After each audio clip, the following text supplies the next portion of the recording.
नमस्कार दोस्तों, मैं आदित्य सिंह कंपटीशन सर्कल में आपका बहुत बहुत स्वागत करता हूं। चलिए मैथ का एक सेट हम सॉल्व करते हैं। क्वेश्चन नंबर फर्स्ट है, एक व्यक्ति धारा के विपरीत जब हम जाते हैं तो मेरा वेलोसिटी घटता है, और धारा के साथ जब जाते हैं विथ करंट रहते हैं तो वेलोसिटी बढ़ता है। बढ़ता कैसे है? करंट जो है ना एक फोर्स देते रहता है। तो एक व्यक्ति धारा के विपरीत, तो धारा के विपरीत हम मैन लिखते हैं, करंट के लिए हम सी लिखे हैं, धारा के विपरीत ए माइनस सी लिखे हैं। एक व्यक्ति धारा के विपरीत दिशा में 9 किलोमीटर पर आवर की धारा के दिशा में एक व्यक्ति धारा के विपरीत दिशा में 9 किलोमीटर पर आवर और धारा के दिशा मतलब एम प्लस सी, धारा के दिशा में 14 किलोमीटर पर आवर की गति से नाव चला सकता है। एक व्यक्ति है जो नाव चला रहा है, तो नाव के बदले में बोट रहा है, नाव चला रहा है तो बोट।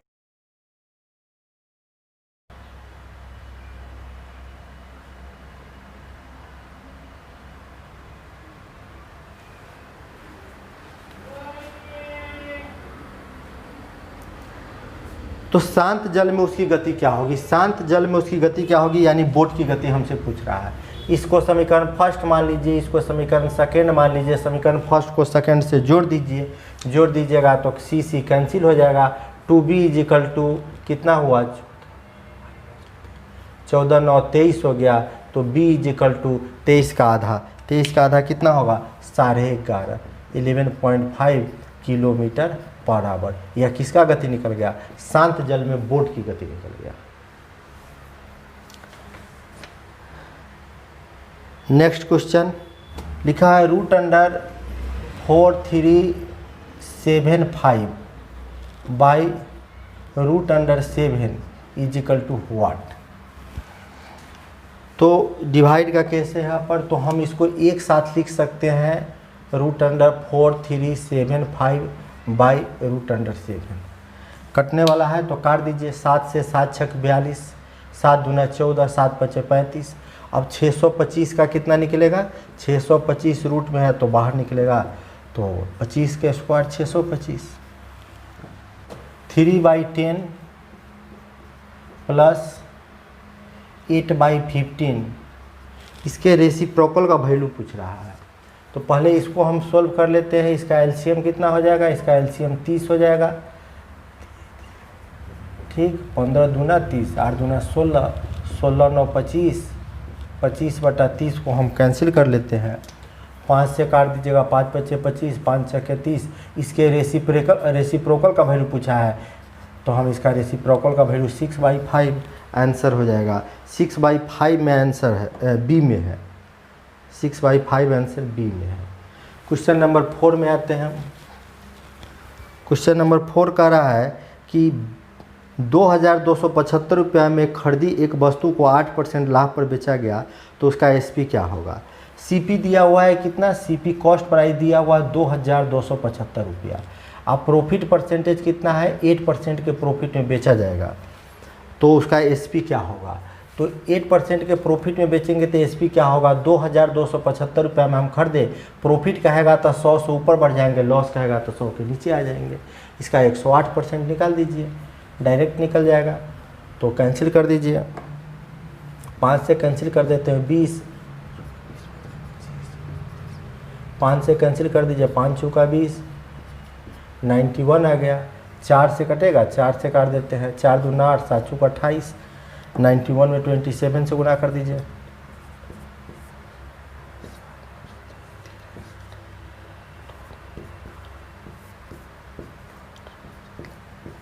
₹2457 यानी 2457। नेक्स्ट क्वेश्चन है कि एक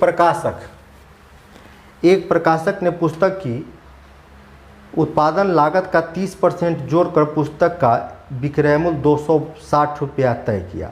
यानी कि जितना उसको लागत लगा था उसका 30% एक्स्ट्रा जोड़कर और उस एक बुक का जो है ना एसपी 260 रुपया तय किया। पुस्तक बेचने के लिए एसपी पर 12% छूट देते हैं, लेकिन उस बुक को बेचते समय 12% का डिस्काउंट देता है, तो लाभ परसेंटेज निकालिए। 30% दाम बढ़ा दिया है, 30% दाम बढ़ा दिया, बाद में 12% छोड़ रहा है। ठीक, तो जहाँ दो परसेंटेज आए वहाँ ए बी फार्मूला लागू कर लीजिए। तो A plus B A B 100, formula क्या है? फार्मूला है A plus B plus A B by 100। ठीक है, तो 30% क्या किया है? लागत मूल्य पर जोड़ दिया है, तो ए का वैल्यू हम 30% ले लिए। अब बी का है ना 12% डिस्काउंट दिया, 12% डिस्काउंट देगा तो माइनस लिखेंगे। ए गुने बी लिखेंगे, जैसे ही ए गुने तो ये माइनस हो जाएगा। अब 1 0 से 1 0 काट दीजिए। अब यहाँ 2 से काटिएगा तो 5, 2 से काटिएगा तो 6, तो 30 माइनस यहाँ हो गया कितना? 6 3 18, 18/5, 5 से हम देखते हैं तो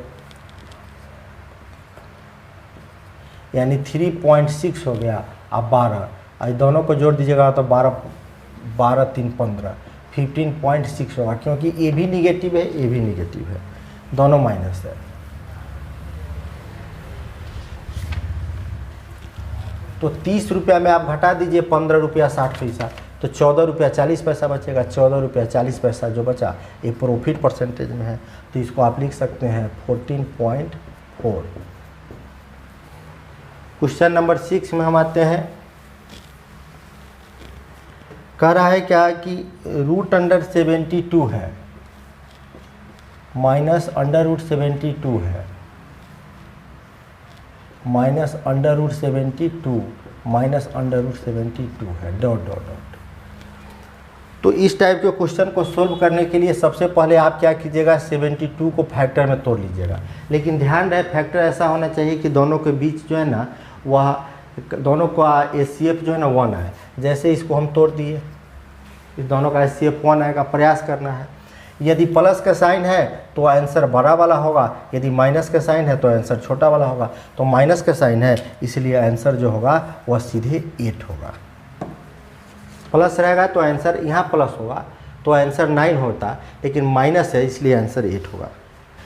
2 स्टेशन के बीच की दूरी 100 किलोमीटर है। 2 स्टेशन है, इस दोनों स्टेशन के बीच की दूरी 100 किलोमीटर है।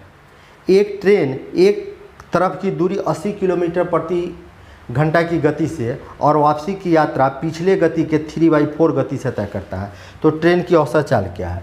सपोज डेट मान लीजिए कि धनबाद से ट्रेन गई है, धनबाद से ट्रेन रांची गई है, तो पहले बार जो धनबाद टू रांची गई है 80 किलोमीटर पर आवर के स्पीड से गई है, और वापस जब आती है तो उसका वेलोसिटी जो है वह पिछला वेलोसिटी था उसका 3/4 हो जाता है। 3/4 यानी कि उसका गति जो हो जाता है 60 किलोमीटर पर आवर हो जाता है। तो हमसे पूछ रहा है कि इस ट्रेन की औसत गति क्या है। देखिए, जब कभी भी डिस्टेंस आपस में इक्वल हो तो ऐसी स्थिति में एवरेज वेलोसिटी बराबर हम लिखते हैं average velocity is equal to लिखते हैं 2xy by x plus y kilometre per hour. तो यहाँ अप और डाउन जाने में जितनी दूरी तय की है, आने में वापस में भी उतना ही दूरी तय की है। तो जब कभी भी डिस्टेंस बराबर होता है एवरेज वेलोसिटी बराबर हम लिख सकते हैं। तो 2x का मतलब एक वेलोसिटी और y का मतलब दूसरा velocity by x by y 140 हो गया। अब कैंसिल कर दीजिए, 1 0 से 1 0, 2 से कैंसिल कीजिएगा 7, 2 से कैंसिल कर दिए। अब हो गया 8 6 48 बाई 7, तो 48/7 हो गया। तो इसको हम लोग डिवाइड देंगे तो 7 6 42, 68.6 किलोमीटर आएगा, किलोमीटर पर आवर आंसर आएगा। एक समकोण त्रिभुज में, नेक्स्ट क्वेश्चन, एक समकोण में, समकोण मतलब होता है राइट एंगल ट्रायंगल। एक समकोण में समकोण बनाने वाली दो भुजाओं की लंबाई 7 सेंटीमीटर और 24 सेंटीमीटर है। देखिए, समकोण बनाने वाली दो भुजा की लंबाई, तो समकोण मतलब कि 90 डिग्री का एंगल, तो 90 डिग्री का एंगल कौन दोनों, ये दोनों साइड बना रहा है। एक समकोण त्रिभुज मतलब राइट एंगल ट्रायंगल में समकोण बनाने वाली दो भुजाओं की लंबाई 7 और 24 है। एक भुजा की लंबाई 7 है, दूसरा 24 है। तो इसके विकर्ण की लंबाई यानी इसका डायगोनल की लंबाई आपसे पूछ रहा है। कहने का मतलब h इजिकल टू व्हाट, तो h इजिकल टू जो है ना √L² प्लस b स्क्वायर होता है। तो L का स्क्वायर कर दीजिए, 24 के 7 का स्क्वायर प्लस 24 का स्क्वायर, तो 7 का स्क्वायर हो गया आपको 49 और 24 के 576, दोनों को जोड़ दीजिए।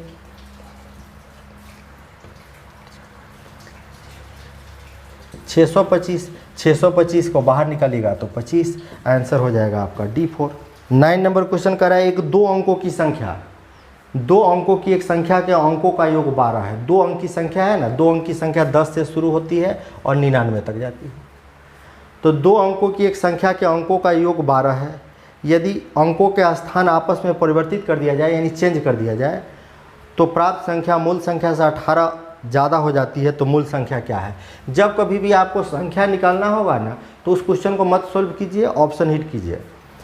तो पहला ऑप्शन हम देखते हैं 57 है, दूसरा ऑप्शन 72 है, 75 है। पहले इस दोनों को चेक कर लेते हैं। 2 अंक की संख्या, तो ये 2 अंक की संख्या है जिसके अंकों का योग 12 है। अंकों का योग 12 कहने का मतलब 5 + 7 इजिकल टू 12, 2 डिजिट है, इस दोनों डिजिट को जोड़ते हैं तो 7 × 5 = 12 आ गया। ठीक है, करा यदि अंकों का स्थान परिवर्तित कर दिया जाए, अंकों का स्थान परिवर्तित कर दिया जाए यानी कि इसको उलट दिया जाए तो ये हो जाएगा 75 हो जाएगा। ये हो जाएगा कितना? 75 हो जाएगा। यदि अंकों का स्थान चेंज कर दिया जाए तो प्राप्त संख्या मूल संख्या से 18 अधिक होगी। तो जो आपको संख्या प्राप्त हो रही है यह संख्या जो है ना वह मूल संख्या से 18 ज़्यादा होना चाहिए। कम या अधिक का मतलब होता है दोनों के बीच अंतर। तो आप देख लीजिए 57 घटाकर 15, 18 ज़्यादा हो जाती है। तो पूछ रहा है कि वह संख्या क्या है, तो वह संख्या जो है 18 ज़्यादा तो आ गई, तो हमसे पूछ रहा है वह संख्या क्या है, तो संख्या 57 है। दूसरा चेक करने की ज़रूरत ही नहीं है। क्वेश्चन नंबर 9 कह रहा है कि P और D की वर्तमान आयु का रेशियो, P और D की वर्तमान आयु का रेशियो जो है वह 3:4 है, जबकि D और A की वर्तमान आयु का रेशियो जो है वो 5:6 है। अब से 15 साल बाद P और D की आयु का अनुपात, अब से 15 साल बाद P और D के आयु का रेशियो 4:5 हो जाएगा। ये डाटा कब का है? तो 15 साल बाद का डाटा है। तो तीनों की वर्तमान आयु का सम क्या होगा? तीनों के वर्तमान आयु हमसे पूछ रहा है क्या होगा। P और D की वर्तमान आयु का रेशियो 3:4 है, जबकि D और A के वर्तमान आयु का रेशियो 5:6 है। दोनों ये वर्तमान आयु है, तो दोनों में कॉमन खोजिए। कोई कॉमन है? तो दोनों में कॉमन D है, यहाँ भी D है, यहाँ भी D है। तो D का वैल्यू इधर 5 है तो इधर उल्टा 5 से गुना कर दीजिए। 5×3 = 15 और 5×4 = 20। यहाँ D का वैल्यू 4 है, इसको 4 से गुना कर दीजिए। हम इसको रेशियो में इस टाइप के क्वेश्चन पढ़ाए हैं। अब जो कॉमन था D, जो कॉमन था, इसका वैल्यू अब सेम हो गया। अब क्वेश्चन कह रहा है कि P और D की जो वर्तमान आयु है वो P और D की, P की वर्तमान आयु हो गया 15 और D के वर्तमान आयु कितना हो गया 20।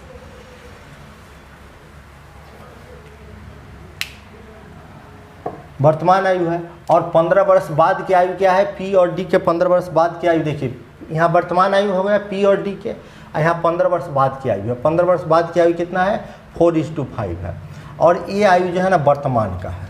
तो वर्तमान आयु से ये 15 वर्ष के बाद की आयु जो है ना, 15 साल बाद की आयु, एज जो है वह डिजिट में बड़ा होना चाहिए। लेकिन यहाँ देखते हैं कि छोटा है, तो छोटा है इसका मतलब ज़्यादा कट गया है।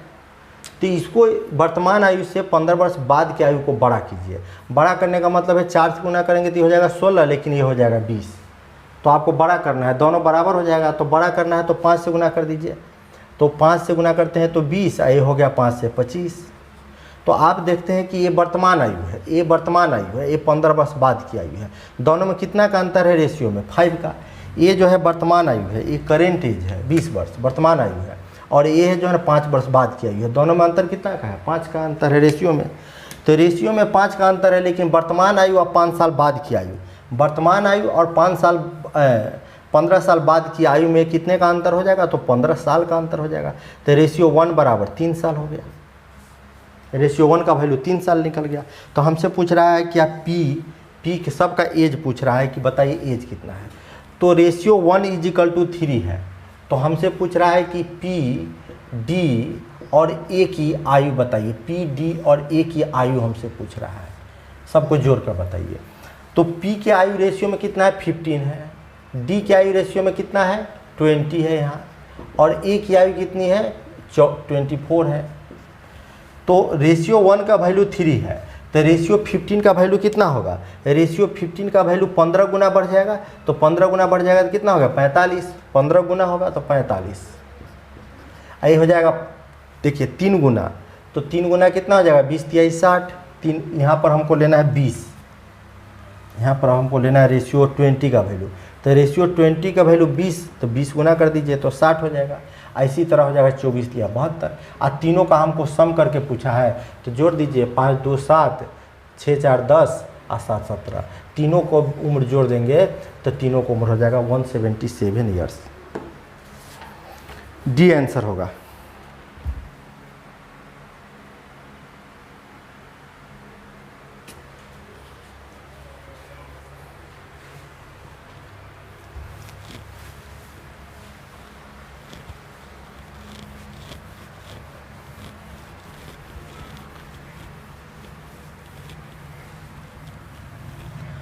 नाइन नंबर क्वेश्चन देखते हैं हम।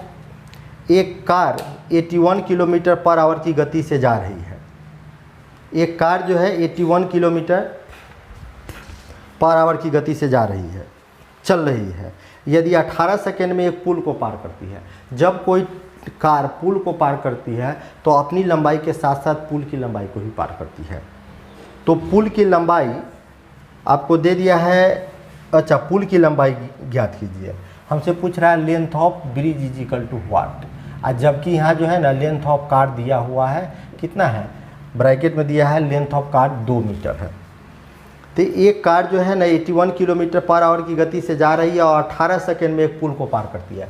तो जब कोई कार किसी पुल को पार करती है तो अपनी लंबाई के साथ साथ कार जो है ना अपनी लंबाई के साथ साथ उस ब्रिज की लंबाई को भी पार करती है। कितने देर में 18 सेकेंड में। तो हमसे क्वेश्चन पूछ रहा है कि पुल की लंबाई ज्ञात कीजिए। पुल की लंबाई जाएंगे ज्ञात करने डिस्टेंस से, यानी कि डिस्टेंस बराबर होता है वेलोसिटी इनटू टाइम। ये डिस्टेंस जो होगा ये दोनों डिस्टेंस होगा d1 + d2। d1 + d2 कहने का मतलब डिस्टेंस ऑफ कार, और d2 का डिस्टेंस ऑफ ब्रिज रख दीजिए। तो वेलोसिटी कितना है 81 किलोमीटर पर आवर के स्पीड से जा रही है। तो 81 किलोमीटर पर आवर के स्पीड से जा रही है। यह किलोमीटर पर आवर में है, इसको छोटा कर दीजिए क्योंकि आंसर मीटर में दिया हुआ है। पुल की लंबाई मीटर में होती है। और टाइम दिया हुआ 18 सेकेंड, तो 18 सेकेंड टाइम लिख दिए। 18 से 18 कट गया। तो हमसे पूछा गया है किसकी लंबाई, पुल की लंबाई ज्ञात कीजिए। जबकि कार की लंबाई कितना दिया हुआ है, कार की लंबाई दिया हुआ है 2 मीटर। तो 2 प्लस डिस्टेंस ऑफ ब्रिज। अब डिस्टेंस ऑफ ब्रिज हमसे पूछ रहा है, तो 405 में 2 को माइनस चला जाएगा तो 403 हो जाएगा। यानी 9 का आंसर ये हुआ। कह रहा है कि 13% लॉस और 15% प्रॉफिट के बीच $63 का अंतर जो है ना $63 का है। तो हमसे पूछता है कि प्रश्न में वस्तु का कॉस्ट प्राइस कितना डॉलर है। देखिए 13% लॉस, 13% जो है ना लॉस, और प्रॉफिट कितना है 15% प्रॉफिट के बीच अंतर कितना का है, तो बीच अंतर है $63 का। तो 13% लॉस का क्या मतलब होता है, 100 से पीछे चले जाइए यानी 87 हो जाएगा। अब 15% प्रॉफिट का मतलब क्या होता है 115। दोनों के बीच डिफरेंस कितना का है, तो दोनों के बीच डिफरेंस है 28 का। जब दोनों अपोजिट होता है तो जुड़ जाता है 13 15 18 जोड़ लीजिए, ठीक। और परसेंटेज में डिफरेंस है 28 का, लेकिन डॉलर में है 63 का। तो कह रहा है वस्तु का कॉस्ट प्राइस क्या है, तो 100% बराबर CP निकल जाएगा। Cost price 63/28 100।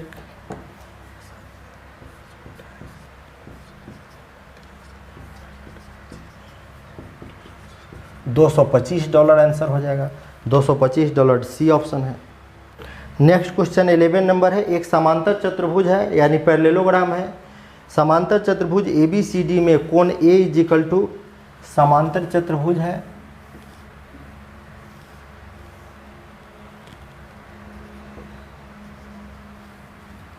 समांतर चतुर्भुज ABCD में कोण A का वैल्यू कितना है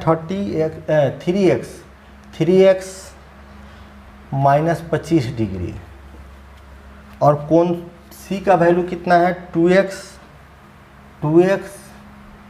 प्लस 15 डिग्री, जिसमें कोण A कोण C के सम्मुख है। कोण A जो है ना वो कोण C के सामने है। तो आपसे पूछ रहा है कोण A का वैल्यू क्या होगा, निकालिए। देखिए क्या है, समांतर चतुर्भुज है, पैरेललोग्राम है। तो समांतर चतुर्भुज में होता है आमने सामने के एंगल जो होते हैं ना बराबर होते हैं। समांतर चतुर्भुज में यानी पैरेललोग्राम में आमने सामने के एंगल जो होगा वो बराबर होगा। Angle A = C, angle B = D होगा। तो एंगल A का वैल्यू कितना है, एंगल A का वैल्यू है 3x माइनस 25, और एंगल B का वैल्यू कितना है तो 2x प्लस 15। इसको x = कितना हो जाएगा, x = 25 और 15 40, x = कितना हो जाएगा 40 डिग्री हो जाएगा। तो हमसे क्वेश्चन पूछ रहा है कोण A ज्ञात कीजिए, x का वैल्यू निकाले हैं, अब हमको कोण A निकालना है, एंगल A का वैल्यू। तो एंगल A का वैल्यू कितना है, एंगल A का वैल्यू जो है ना वो 3x माइनस 25 डिग्री है। तो 3 x का वैल्यू हो गया कितना 40 और माइनस 25, तो 4 × 12 120 में से 25 चला गया तो कितना बचा 95 डिग्री। बाद में हम डिग्री लगा दिए हैं, 95 डिग्री हो जाएगा। नेक्स्ट क्वेश्चन, विशाल आर्या से 20 वर्ष छोटा है। विशाल जो है ना वह 20 वर्ष, विशाल और आर्या, विशाल आर्या से 20 वर्ष छोटा है। तो आर्या की उम्र हम मान लेते हैं x, आर्या की उम्र x मान लेते हैं। तो आर्या से जो है ना 20 साल छोटा कौन है, विशाल है। क्वेश्चन कह रहा है कि विशाल आर्या से 20 वर्ष छोटा है। आर्या की उम्र x मान लिए तो इससे 20 साल छोटा है विशाल। 12 वर्ष के बाद आर्या की आयु विशाल से 1.25 गुना अधिक होगी। 12 वर्ष के बाद आर्या की आयु, तो आर्या की वर्तमान आयु कितनी है, आर्या की वर्तमान आयु x है। तो 12 वर्ष के बाद क्या हो जाएगा, x प्लस 12 हो जाएगा। विशाल की वर्तमान आयु कितनी है, तो विशाल की वर्तमान आयु है x माइनस 20। 12 वर्ष के बाद, तो 12 वर्ष के बाद क्या हो जाएगा।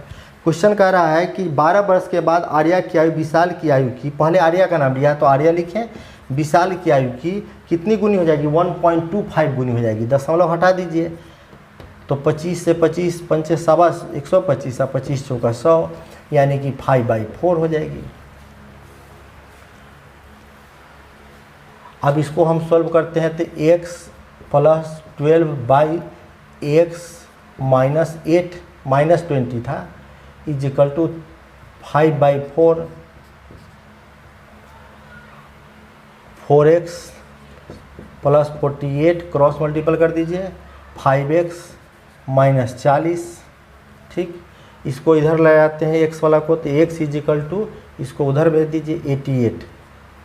तो हमसे क्वेश्चन पूछा है कि आर्या की आयु क्या है। तो आर्या की आयु हम कितना माने थे, x माने थे, और x वर्तमान आयु, और x का वैल्यू निकल गया 88। तो आर्या की वर्तमान आयु कितना निकल गया, 88 वर्ष। नेक्स्ट क्वेश्चन देखिए, निम्नलिखित में से कौन सी संख्या इरेशनल नंबर है। पिछले बार एग्जाम में जो है ना बार बार पूछा गया था कौन सा रेशनल नंबर है, कौन सा इरेशनल नंबर है, जिसमें इस टाइप के क्वेश्चन रखा गया था। तो इस टाइप के क्वेश्चन में थोड़ा टाइम लग जाएगा आपको। ए में दिया हुआ है, चेक करना है हमको, रूट अंडर है आपको 1024 है। तो 1024 किसका निकलता है, जो रूट के बाहर निकल जाएगा वो होगा रेशनल नंबर, जो रूट के बाहर नहीं निकलेगा वो इरेशनल नंबर हो जाएगा। तो सबसे पहले आप यहाँ चेक कर लीजिए। तो हम देखते हैं क्या 30 के स्क्वायर 900, 31 के स्क्वायर 961, 32 के स्क्वायर 1024, तो 32 के स्क्वायर 1024 यानी निकल गया ये रूट के बाहर। बी में चेक करते हैं तो हमको दिया है 5th ऑर्डर है दिया हुआ, तो 1024 को हमको तोड़ना चाहिए। तो 2 से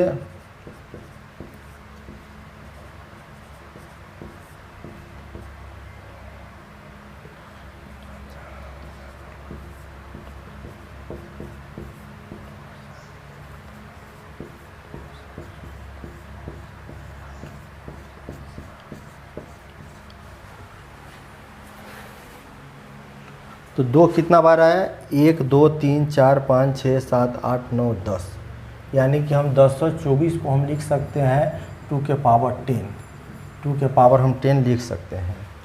तो ठीक है, हम इसको 1024 को जो हम लिख सकते हैं 2 के पावर 10 लिख सकते हैं और बाई 5 लिख सकते हैं। 5 से कट गया 2 बार में, 2 के पावर 2 इजिकल टू 4, इसका भी वैल्यू निकल गया। सी ऑप्शन है, फोर्थ ऑर्डर है, तो हम लिख सकते हैं 1024 को लिख सकते हैं 2 के पावर 10। अब बाई ऑर्डर कितना है, 4 है, यानी 2 के पावर हम 5/2 लिख सकते हैं। अब 5/2 कैंसिल करके लिखे हैं, 2 से कैंसिल हो गया, ये 2 से कैंसिल, तो 5/2 को इसका तो वैल्यू नहीं निकाल सकते हैं, इसका निकालिएगा अभी तो 2 के पावर हो जाएगा 5। अब ये पूरी वैल्यू इसका नहीं निकलेगा, यानी कि इरेशनल नंबर कौन है, तो आपका इरेशनल नंबर हो गया यहाँ सी है। एक बार डी को भी चेक कर लेते हैं। डी में दिया हुआ है ऑर्डर 10 है डी का, तो 10 है तो 1024 को हम लिख सकते हैं 2 पर पावर 10, ऑर्डर हमारा 10 है, इसका कैंसिल हो जाएगा 2। सबका वैल्यू निकल रहा है, जिसका पूरा वैल्यू नहीं निकलता है वहीं इस पर पावर हो गया 5/2। तो हमसे पूछा इरेशनल नंबर कौन है, तो सी हो जाएगा।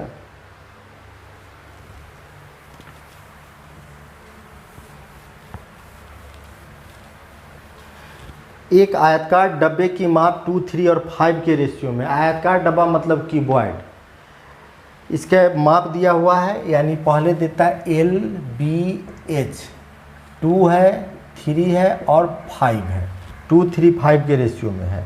यदि इसका total surface area of cuboid is equal to कितना दिया है, 6200, 6200। तो डायमेंशन ऑफ क्यूबॉइड हमसे पूछ रहा है, कह रहा है इसका डायमेंशन निकालिए। तो डायमेंशन हम निकालेंगे तो ये रेशियो में है, इस रेशियो को हम 2x, 3x और 5x कर लेते हैं। तो एरिया ऑफ क्यूबॉइड बराबर क्या होता है, total surface area of cuboid बराबर होता है 2LB plus BH plus LH is equal to आपको 6200 दिया है। LB का वैल्यू कितना हो गया, LB का वैल्यू हो गया 3 दूना 6, 6x स्क्वायर, BH हो गया 5 तिहाई 15x स्क्वायर और LH हो गया 10x square is equal to 6200। अब इसको हम जोड़ लेते हैं 15 10 25 और 6 31 और 31 दूना 62 x square is equal to 6200 हो गया। तो 62 से कट जाएगा 100 बार में, तो x square is equal to 100 है, तो x बराबर हम 10 लिख सकते हैं। x बराबर 10 लिख दिए, तो हमसे पूछा है इसका डायमेंशन निकालिए। तो लंबाई कितना है इसका 2x, तो 2 x का जगह पर 10 यानी 20। चौड़ाई यानी ब्रेथ कितना है 3x, तो 3 x का वैल्यू निकला है, x का वैल्यू है 10 निकला हुआ, तो 3x 10 30 और h का वैल्यू कितना है, h है 5x, 5x का वैल्यू 10 यानी 50। LBH हमसे पूछ रहा था, आंसर हो गया आपका ए। नेक्स्ट क्वेश्चन, एक रेलगाड़ी 48 किलोमीटर पर आवर की गति से दौड़ने पर 10 घंटे में अपनी यात्रा पूरी करती है। एक रेलगाड़ी जो है ना 48 किलोमीटर पर आवर के स्पीड से जाती है तो 10 घंटा में अपना यात्रा पूरा करती है। यदि उस दूरी को 8 घंटा में पूरा किया जाना है तो रेलगाड़ी की गति क्या होगी। यदि इस दूरी को 8 घंटा में तय करना होगा उसी दूरी को, तो कितना टाइम लगेगा। तो डिस्टेंस इक्वल है, तो डिस्टेंस बराबर होता क्या है, तो डिस्टेंस बराबर होता है वेलोसिटी इनटू टाइम। दो डिस्टेंस है तो इसलिए V1 V2 का यूज कर रहे हैं, 2 बार डिस्टेंस लेना है, एक बार अप में एक बार डाउन में। तो अप और डाउन दोनों में डिस्टेंस क्या है, दोनों में डिस्टेंस इक्वल है। तो पहले दे रहा है कि एक रेलगाड़ी 48 किलोमीटर पर आवर के स्पीड से जाती है तो 10 घंटा में अपनी यात्रा पूरा करती है। अब हमसे पूछ रहा है यदि उस दूरी को 8 घंटा में पूरा करना होगा तो रेलगाड़ी की गति क्या होगी, यानी हमसे पूछ रहा है वेलोसिटी क्या होगा, निकालिए। तो हम 6 से काट देते हैं, 6 48, तो V2 इज इक्वल टू उसका गति क्या होगा, तो 60 किलोमीटर पर आवर होगा। एक ट्रेन किसी चाल से एक स्टेशन से प्रस्थान करती है। इसी स्टेशन से पहली ट्रेन की दिशा में 2 घंटा के बाद दूसरी ट्रेन 70 किलोमीटर प्रति घंटा की चाल से प्रस्थान करती है और 5 घंटे बाद पहली ट्रेन के बराबर में आ जाती है। तो किलोमीटर पर आवर में पहली ट्रेन की चाल बताइए। एक ट्रेन जो है ना मान लीजिए एक ट्रेन जो है ना धनबाद स्टेशन से खुला और उसके 2 घंटा के बाद जो है ना उसी दिशा में एक दूसरी ट्रेन खुलती है और 70 किलोमीटर पर आवर की स्पीड से दूसरी ट्रेन जा रही है और 5 घंटा में पकड़ लेती है पहली ट्रेन को। 5 घंटा में पकड़ लेने का मतलब है कि पहली ट्रेन जितना डिस्टेंस तय की है उतना ही डिस्टेंस को ये भी तय कर लेती है। तो हमसे पूछ रहा है कि पहली ट्रेन क्या वेलोसिटी निकालिए। ठीक है, दूसरी ट्रेन जो है ना कितना डिस्टेंस बराबर होता है वेलोसिटी इंटू टाइम। दूसरी ट्रेन जो है ना 70 किलोमीटर पर आवर की स्पीड से गई है और 5 घंटा में पकड़ ली है। तो 5 घंटा में पकड़ ली है तो 7 × 5 = 35, 350 किलोमीटर की दूरी पर पकड़ ली है। ठीक, 5 घंटा में पकड़ी थी। तो पहली ट्रेन का वेलोसिटी निकालना है। तो पहली ट्रेन की वेलोसिटी निकालना है तो वेलोसिटी बराबर होता है क्या, डिस्टेंस बाई टाइम। तो पहली ट्रेन को जो है ना दूसरी ट्रेन पकड़ ली है यानी कि 350 किलोमीटर दूरी पकड़ ली है। और टाइम, पहली ट्रेन जो है ना को दूसरी ट्रेन पकड़ी है 5 घंटा में, लेकिन इससे पहले 2 घंटा खुली थी यानी 7 घंटा इसको टाइम लगा पहली ट्रेन को। तो 7 से 7 = 35। तो हमसे पूछ रहा है पहला ट्रेन का स्पीड बताइए, तो 50 kilometre per our. Question number 17 कह रहा है कि 6 केजी है और 5 ग्राम है इक्वल टू व्हाट। इसको कैसे लिखेंगे केजी में? तो देखिए 6 केजी का मतलब क्या होता है, 1 केजी बराबर 1000 ग्राम होता है। तो 6 केजी का मतलब क्या हुआ, तो 6 केजी का मतलब हुआ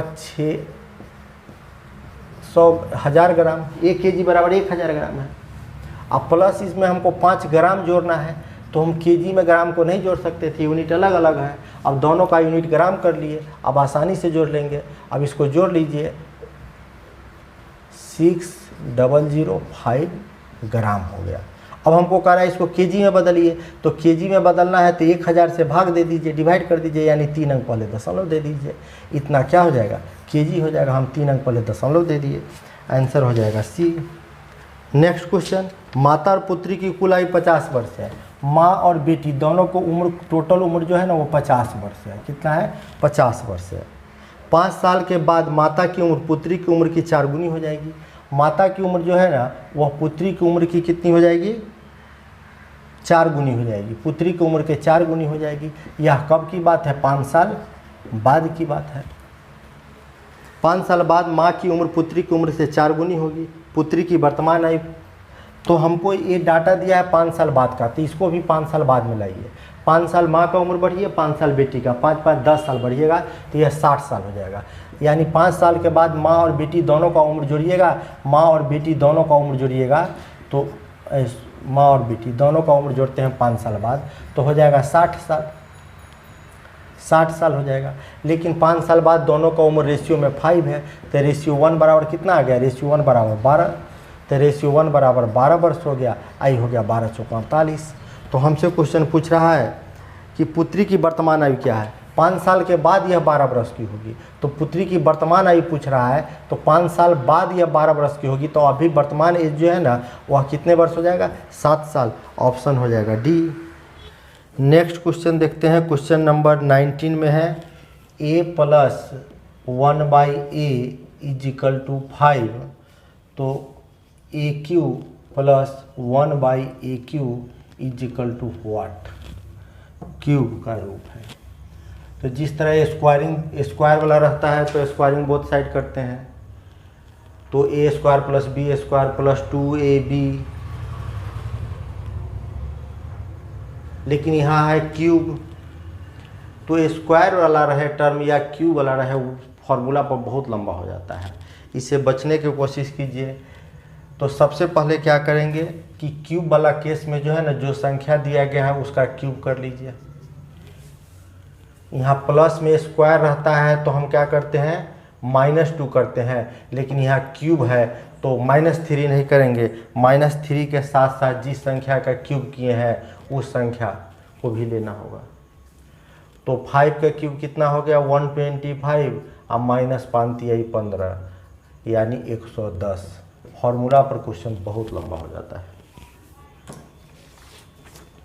पहले क्या कीजिएगा, 5 जो संख्या यहाँ दिया है उसका क्यूब कर लेंगे, माइनस यह क्यूब का रूप है तो हम 3 लिखेंगे, और ये जो संख्या है जिसका हम क्यूब किए थे उस वही संख्या को हम 3 से गुना करके लिख देंगे। नेक्स्ट क्वेश्चन, 30 लोग किसी काम को 12 दिन में पूरा करते हैं तो 40 व्यक्ति उस काम को कितने दिन में पूरा करेंगे।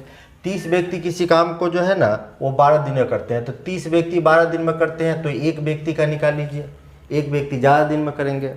तो पूछ रहा है आप 40 व्यक्ति कितना दिन में करेगा। आप ज़्यादा व्यक्ति हो गया तो ज़्यादा व्यक्ति है तो कम दिन में करेगा, 4 × 12 कितने दिन में होगा, 9 दिन में होगा। क्वेश्चन नंबर 21, निम्नलिखित प्रश्न पर विचार करके निर्णय ले कि प्रश्न के उत्तर देने के लिए कौन सा कथन पर्याप्त है। आपके प्रश्न पूछ रहा है क्या आपसे कि P square minus 4 is equal to what, इसका मान निकालना है। कथन फर्स्ट क्या कह रहा है, कथन फर्स्ट में कह रहा है कि पी स्क्वायर, कथन फर्स्ट में कह रहा है sorry p/2 is equal to 5/7। तो यहाँ से हमको p का मान निकाल सकते हैं, तो हाँ निकाल सकते हैं। 7p इज इक्वल टू 10, तो p is equal to 10/7, p का मान निकाल सकते हैं, यानी कि कथन फर्स्ट से p का मान निकलता है। अब सेकेंड चेक करते हैं, दूसरा स्टेटमेंट क्या दे रहा है। दूसरा दे रहा है कि P square minus Q square is equal to 729। तो यहाँ से हम p का वैल्यू निकाल सकते हैं, a + b × a - b, p का वैल्यू यहाँ से नहीं निकलेगा, यानी कि समीकरण फर्स्ट ही p का वैल्यू निकलेगा, सेकेंड से नहीं निकलेगा। तो आंसर सी दीजिए। क्वेश्चन नंबर 22 है, दिए गए प्रश्न को पढ़े और निर्णय ले कि निम्नलिखित में कौन सा कथन प्रश्न के उत्तर देने के लिए पर्याप्त है। हमको आंसर नहीं देना है, हमको जवाब देना है कि कौन सा स्टेटमेंट जो है ना इससे इस प्रश्न का आंसर आ सकता है। तो कह रहा है यहाँ कुल 3 बैग है, प्रश्न कह रहा है कि यहाँ कुल 3 बैग है, उन सबको एक साथ ले जा सकने के लिए उनका कुल वजन क्या होगा। 3 बैग है, उन सबका एक साथ वेट पूछ रहा है। तो ठीक है, पहला स्टेटमेंट क्या दे रहा है, पहला है कि बैग फर्स्ट में 10 kg ले जाया जा सकता है। पहला स्टेटमेंट कह रहा है कि बैग जो फर्स्ट बैग है उसमें जो है ना 10 kg तक का सामान ले जाया सकता है। फर्स्ट बैग में जो है ना, पहला बैग में, बैग फर्स्ट में जो है ना वो 10 kg तक का सामान ले जाया सकता है। तो हमसे तो पूछ रहा है कि उन सबको एक साथ ले जाएंगे तो कितना वजन हमको ढोना पड़ेगा। ठीक है, अब हम दूसरा इसका कथन देखते हैं। कह रहा बैग 2 और 3 में, बैग सेकेंड और बैग थर्ड में, बैग 2 और बैग 3 में एक साथ, दोनों को एक साथ बैग 1 का आधा वजन ले जाए। बैग 1 का आधा कितना हुआ, 10 का आधा 5 kg। तो कह रहा है बैग सेकेंड और थर्ड में एक साथ बैग 1 का आधा वजन ले जा सकेगा। तो हम दोनों स्टेटमेंट को हम जोड़ देंगे तब हमको पता चलेगा कि हमको 15 kg वजन को ले जाना है। हमको आंसर नहीं देना है, हमको यह बताना है कि किस ऑप्शन से हम इसका आंसर निकाल सकते हैं। तो स्टेटमेंट फर्स्ट और सेकेंड दोनों से हम इसका आंसर निकाल सकते हैं। तो आंसर हो जाएगा B2। 3 में आइए, 144 और 87 का एलसीएम पूछ रहा है। 144 और 87 का हमसे एलसीएम पूछ रहा है, तो एलसीएम हम बिल्कुल निकालने नहीं जाएंगे। एलसीएम निकालने का तरीका है क्या, 435 बी ऑप्शन है, 580 सी ऑप्शन है, 725 और डी आंसर है, ऑप्शन है 2। अब यहाँ पर हम देखेंगे क्या, एलसीएम निकालने का सबसे बढ़िया तरीका हमारे पास यही है कि जो दी गई संख्याओं से कट जाए वही एलसीएम होगा। यानी ऐसा ऑप्शन आप चुनिए जो 144 से भी और 87 दोनों से कैंसिल हो जाए। तो 145 से 435 कटता है, 3 बार में 345 से 45 दिया 135, हाँ कट जाएगा। 145 में हम 3 से गुना करेंगे तो 5 या 15, 14 या 42 या 43 कट रहा है 145 से। और 87 से ये कट रहा है, 87 से हम देखते हैं तो लास्ट में 5 है तो 5 से गुना करना चाहिए, 7 × 5 = 35, 8 × 5 = 40, 3 × 43, यानी दोनों से कट रहा है। तो हमको अदर ऑप्शन चेक करने की ज़रूरत बिल्कुल नहीं है। क्वेश्चन नंबर 24 है कि कुल 85 विद्यार्थी है, कुल 80 कितने स्टूडेंट है, तो स्टूडेंट जो है ना, स्टूडेंट है 85। कुल 85 स्टूडेंट में 35 स्टूडेंट जो है ना वह क्या लिए हैं, वो 35 स्टूडेंट मैथ्स लिए हैं। बायो कितना लिए हैं, 35 स्टूडेंट मैथ्स लिए हैं, 33 बायो लिए हैं, 33 बायो लिए हैं, और 23 इन दोनों विषयों में का चयन नहीं किया। 23 स्टूडेंट जो है ना कोई सब्जेक्ट नहीं लिया इस दोनों में से। तो हमसे पूछ रहा है कि कितने विद्यार्थियों ने मैथ्स और बायो दोनों का चयन किया है। तो मैथ्स और बायो दोनों का चयन किया है, तो इसको जोड़ दीजिए। सबसे पहले 5 3 8 यानी 91 टोटल जोड़े था। इसको टोटल जोड़े तो 91 आया, जबकि स्टूडेंट है 85। तो इस दोनों का जो अंतर होगा, इस दोनों का अंतर होगा वो दोनों स्टूडेंट होगा। तो मैथ्स और बायो दोनों चयन करने वाले स्टूडेंट की संख्या कितनी है, तो 6 है। कह रहा है कि यदि किसी वर्ग की भुजा को 10% बढ़ा दिया जाए, वर्ग मतलब स्क्वायर, उसकी भुजा को 10% बढ़ा दिया जाए तो वर्ग का क्षेत्रफल क्या होगा। तो एरिया ऑफ ए स्क्वायर बराबर क्या होता है, वर्ग के क्षेत्रफल बराबर साइड का स्क्वायर होता है। साइड का स्क्वायर कहने का मतलब है कि a इंटू ए। तो यहाँ पर देखिए हम आपको बताए थे कि गुना के केस में भी ए बी फार्मूला लागू होता है। तो ए बी फार्मूला क्या है, a प्लस बी प्लस ए गुने बी बाई 100। ठीक है, साइड 10% बढ़ाया तो वर्ग के सब साइड आपस में इक्वल होता है ना, तो 10% बढ़ाया है तो 00 से 00 काट देते हैं। इसका कैलकुलेशन हो गया 20 अब प्लस इसका कैलकुलेशन हो गया 1, यानी वर्ग के क्षेत्रफल कितना बढ़ जाएगा, तो 21%। क्वेश्चन नंबर हम 27 में आते हैं। ए एक काम को 8 घंटे में समाप्त कर सकता है, बी 12 घंटे में। ए एक काम को जो है ना 8 घंटे में समाप्त कर सकता है, और बी जो है ना उस काम को कितने देर में, 12 घंटे में समाप्त कर सकता है। ए और बी मिलकर कार्य करे तो ये कितने समय में काम को समाप्त कर देंगे। दोनों मिलकर काम करेगा तो कितने देर में काम को समाप्त कर देगा, तो गुना बटा जोड़ दिन में। कैंसिल कर देते हैं, 4 से 4 पंचे 20, 4 से 4 दूना 8, 12 दूना 24 बटा 5 दिन में। आंसर हो जाएगा सी। Next question